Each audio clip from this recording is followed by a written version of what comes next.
provide real help for people struggling with the challenge of childcare. This is the largest investment in childcare since World War II. Simply put, it's going to help working parents get back to work.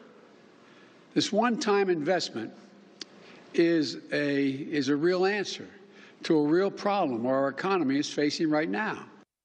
There you got President Biden yesterday making his latest spending pitch, offering to provide parents with federal assistance on child care. But critics argue the plan would cause to explode with very little benefit.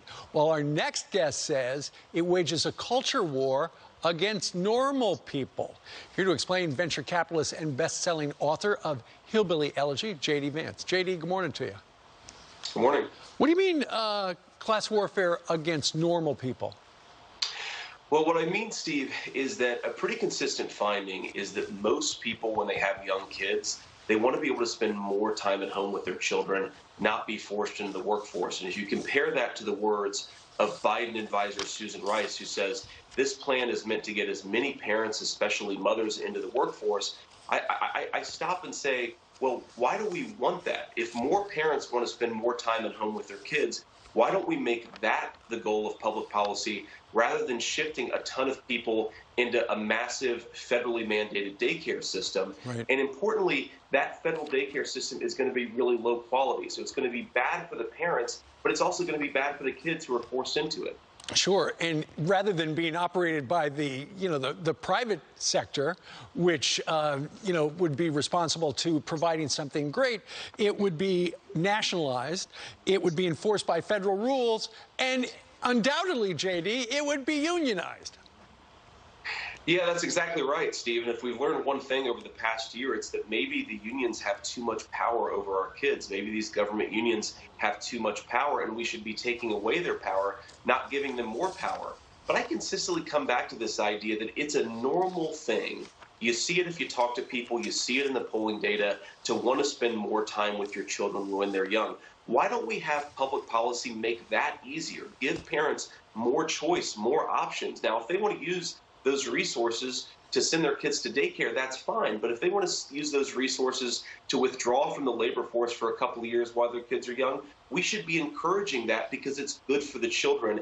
And it's just a really weird thing that so many of our ruling class are focused on forcing parents into the workforce away from their kids as opposed to giving those parents more choice. Well, you say Joe Biden's plan goes too far. Senator Elizabeth Warren says, wrong.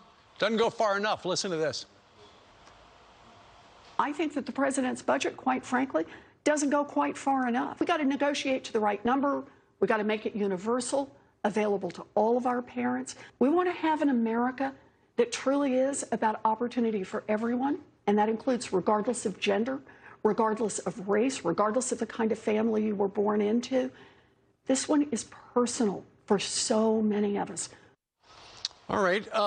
If she were listening right now, what would you tell her? Well, I'd say, look, Elizabeth, you're dead wrong about this. I mean, it's so weird to me how our elites, especially those on the left, define opportunity and define achievement purely in terms of labor market success. And again, most of the people that I talk to, frankly, men and women, the most important thing in their lives is not their jobs, it's their families and their children.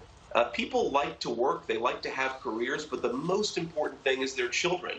We should not be defining success and achievement in this country as shunting as many parents as possible into the labor force when a lot of them want to spend more time with their kids. Kids are only young for a little while. Of course, you know this, Steve. It's an obvious fact. People can work before their kids. They can work when their kids are a little bit older, obviously when they're of school age. But during those precious moments, we should not be encouraging people to throw their kids into daycare if they don't want to. If they want to spend more time at home with their children, I think it's basic common sense that we should say, you should have that right. You should have that choice. You know, and the way that the Biden team is selling it, they say it would save the average family $14,800 a year. But they're talking about parents who work. They're not talking about parents who stay at home with the kids, which is the underlying point that you have very eloquently been making this morning. That's exactly right, Steve. So many parents want to have at least one parent at home with the children. And this is why I say it's a class war on normal people. If you look at the lifestyles in the middle of the country, you have many, many stay-at-home parents, people who want to spend time with their kids. We should not be making those people's lives harder. We should be making them easier. And this is why I say, again, you have the ruling class that seems to want to impose a two-earner income model on the rest of the country, but the rest of the country doesn't want it. Well, let's see what happens. All right, JD, thank you very much for joining us today from Cincinnati. Thanks, Steve. Coming up.